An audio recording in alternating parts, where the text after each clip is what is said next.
To the World United. We are going to speak something on how to conserve our energy. Our energy is our health. Our energy is our true wealth. Our energy is a true source of wisdom. How well we can conserve our energies decides the degree of self-mastery.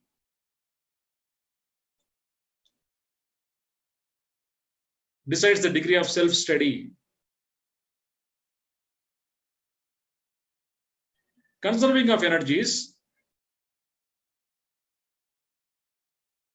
is best possible by way of two attributes. It is finally our personal attributes, our personal attitudes, and the cultivation of the same, which creates, which draws, which opens all the channels of knowledge and wisdom. So the attributes cannot happen, cannot manifest just like that. They have to be cultivated. They have to be honed up. They have to be gathered and garnered to the extent that which is required.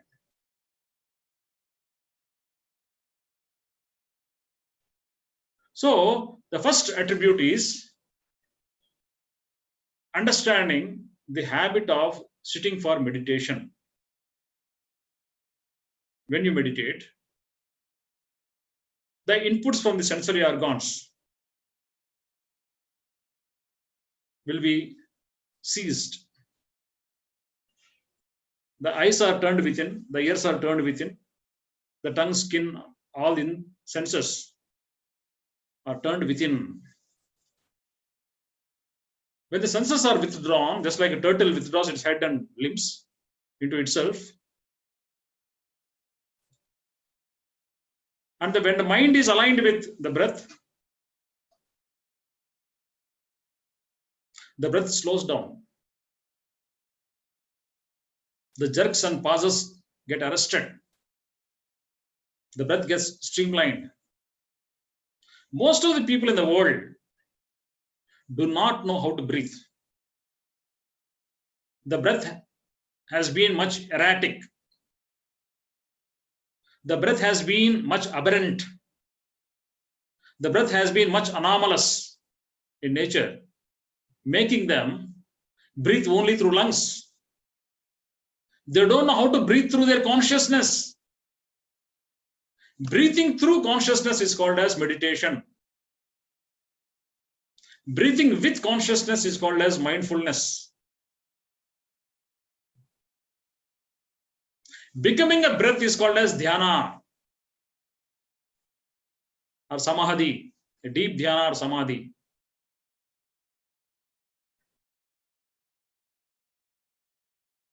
Where the breath, which is the object, and the mind become one, a deeper meditative state. And the attribute of raising oneself to this deeper meditative state conserves a lot of energy. That gives a very good energy boost.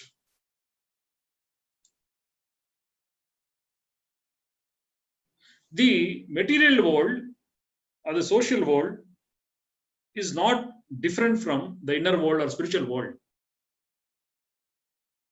The social world or visible world should not be seen as a different entity from inner world. As long as we see the visible world as separate from the inner world, we are making a mistake. Because the same inner consciousness has to get into this visible world. From the same centered consciousness, you have to dwell into many, many activities of your daily life. The second attribute to conserve your energies depends upon what and how well you do in your non-meditative state of affairs.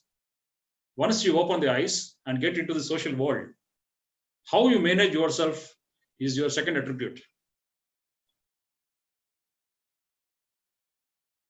An unawakened entity, being, becomes a victim of his own thoughts, his own erratic thinking, his own programmed, patronized thinking, fixed thinking.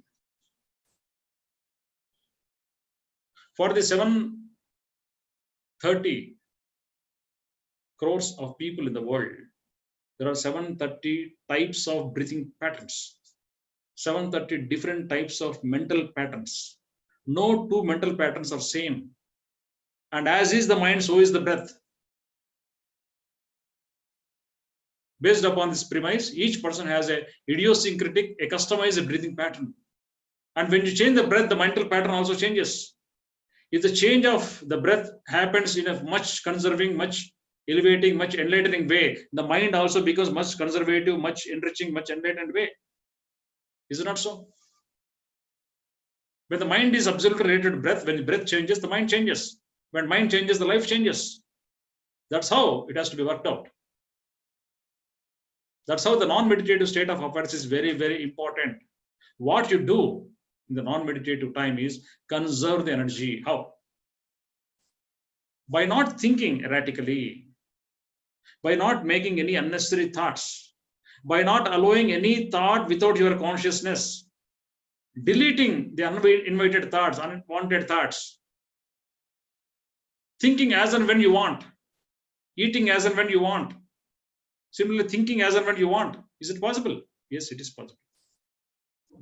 By way of developing the first attribute called meditation, the second attribute called as energy conservation is possible with great ease. You can think as and when you want. You can keep your attention, you can keep your focus on one thing with great ease, effortlessly, like a child, like an animal, in a playful way, in a most enjoyable way, where efforts do not have any meaning at all. Efforts cease. This effortless phenomena has to seep into the non-meditative hours. Energy conservation is possible by not talking anything that is unnecessary. Let every word that you utter comes from your center. Let every word becomes a conscious word of delivery. Let every word emerges from the center of your consciousness, from the hara area.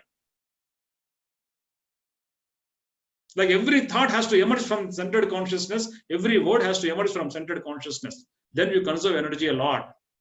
This conserved energy will be very much helpful when you sit for meditation. When you sit for meditation in a very low energy state, what would happen? It takes a lot of time for you to go within, to get centered, to get grounded. All right? But when you sit with certain level of energy, the thoughts will be diminished and cease to exist within a short period. So how much and how well you conserve energies in non-meditative efforts depends upon the quality of meditation and vice versa. So energy conservation in the daily life, day-to-day life, is most essential.